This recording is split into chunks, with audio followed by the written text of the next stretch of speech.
안녕하세요. 엘샤다이입니다. 오늘은 눈의 욕심을 따라 사는 것과 자기 희생에 대하여 나눠보려고 영상을 만들게 되었습니다. 시작할게요. 육신의 정욕, 안목의 정욕, 이생의 자랑. 우리가 얼마나 허망한 것들을 붙잡고 살아가는지요. 주님 재림하실 때 모든 것은 불타 없어질 것들인데 그것들이 마치 전부인 양, 그것 없으면 마치 큰일이라도 나는 것처럼 매이고 싸우고 붙잡으며 살아갑니다. 썩지 아니할 것들에 헌신하며 시간을 투자하고 희생해야 하는데 눈에 보이는 것들의 마음을 빼앗기며 살아갑니다. 마음이 원하는 것을 취하려고 애쓰고 힘씁니다. 눈의 욕심을 따라 탐심을 내며 살아갑니다. 눈이 즐거운 것들에 마음을 빼앗깁니다. 인간에게 주어진 기본적 욕구는 있지만 주님 안에서 다스리지 못하면 정욕대로 살아가게 됩니다. 탐심은 우상숭배라고 하지요. 눈의 욕심을 따라 절제하지 못하고 먹고 마시고 사고 팔고 하시나요? 그것들에 정신이 팔려 있으십니까? 허망한 것들입니다. 절제하는 훈련을 하시길 축원합니다. 다가오는 시대가 그렇다고 하지요. 최첨단을 달리는 시대이기 때문에 더욱 그러할 수밖에 없을 것 같습니다. 지금도 미디어에 빠져서 살아가지 않습니까? 인스타, 유튜브, 페이스북 등 말씀보다는 휴대폰을 손에서 떼지를 못합니다. 이것도 하나의 중독이라 할 수가 있습니다. 견물생심이라고 화면 속에 보이는 신상들이나 내가 가지지 못한 새로운 것들을 보면 안목의 정욕이 발동합니다. 때로는 자기 자신과 비교하며 시샘합니다. 얼마나 우리가 죄의 노예로 살아가고 있는지요. 그래서 보는 것, 듣는 것을 조심해야 합니다.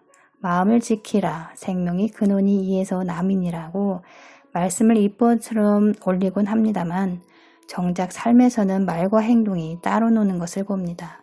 입으로는 말씀을 선포하지만 행동으로는 정반대의 삶을 살아갑니다. 지키고자 하는 마음이 없어서인 것이죠. 행할 마음이 없으니 그런 것입니다. 거룩한 삶을 살기는 싫지만 신부는 되고 싶어 합니다. 신부는 성결한 삶을 살아야 합니다. 하나님 나라를 위해 내가 가진 것을 내려놓으며 대가지불을 합니다. 값진 진주를 소유하기 위해서입니다. 천국은 마치 좋은 진주를 구하는 장사와 같으니 극히 값진 진주를 만나매 자기 소유를 다 팔아 그 진주를 샀느니라. 밭에서 값진 진주를 발견하니 자기가 가진 소유를 다 팔아서 그 밭을 삽니다. 보배를 발견한 자는 그렇습니다. 자기가 가진 소유는 무엇일까요? 평소 사랑하고 아끼고 소중히 여기는 것들입니다. 내 안에 주님보다 더 사랑하는 이 세상의 것들, 이것만은 절대 놓고 싶지 않은 것들입니다. 각자의 삶에서 드려지는 자기 희생의 재물을 제단에 바쳐야만 진주를 얻을 수가 있습니다. 뼈가 깎이는 고통이 수반됩니다. 이스라엘 자손에게 명하여 그들의 대대로 그 옷단 귀에 술을 만들고 청색 끈을 그 귀에 술에 더하라. 이 술은 너희로 보고 여호와의 모든 계명을 기억하고 준행하고 너희로 방종케 하는 자기 마음과 눈의 욕심을 쫓지 않게 하기 위함이라. 그리하면 너희가 나의 모든 계명을 기억하고 준행하여 너희 하나님 앞에 거룩하리라. 하나님 앞에 의인이나 알곡은 그분의 계명을 지키며 살아가는 자입니다. 순종하는 자녀들입니다. 눈의 욕심을 따라 살지 않으려면 말씀에서 시선이 떠나지 않도록 해야 할 것입니다. 하루 종일 말씀만 보라는 뜻이 아니라 마음 중심을 그분께 두고 감사의 제사를 드린다거나 마음을 실어 찬양을 한다거나 일상의 소소한 것들을 아뢰고 의지하고 의탁한다거나 수시기도를 한다거나 또한 말씀을 읽는 것 등을 말합니다. 그럴 때 우리 마음이 세상을 향하지 않기 때문이죠. 마음이 주님께 향하지 않으면 세상 염려, 삶의 문제들로 인해 마음이 나뉘잖아요. 생활의 염려로 인해 마음이 둔해집니다. 연한 채소를 드시는 분들은 기초 훈련들을 다져가시길 축원합니다. 뭐든 기본기가 탄탄해야 무너지지 않는답니다. 아버지께 드리는 예배는 예배당에서 드려지는 예배보다는 각자의 삶에서 드려지는 산제사를 더 기뻐하십니다. 그게 진짜 예배이기 때문이죠.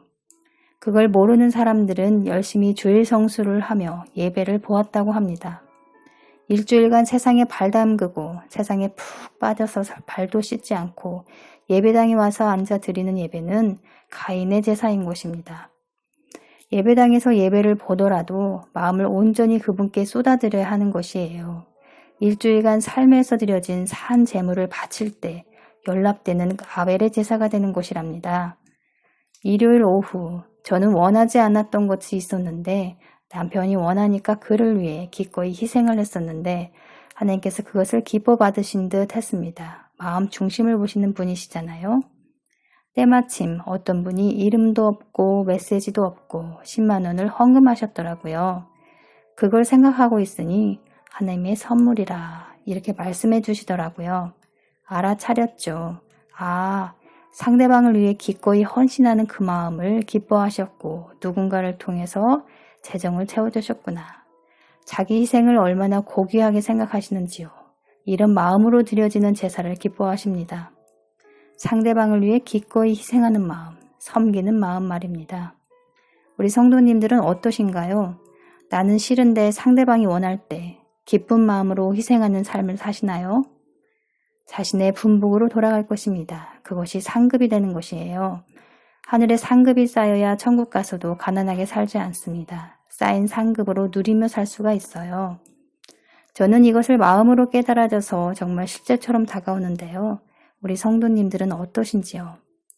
자기 희생, 자기 부인, 자기 십자가의 삶은 자아의 깨어짐, 뼈를 깎는 고통이 수반되기 때문에 힘들 수 있지만 그만큼 보람도 있고 그분의 칭찬을 받게 되니 인내하게 됩니다.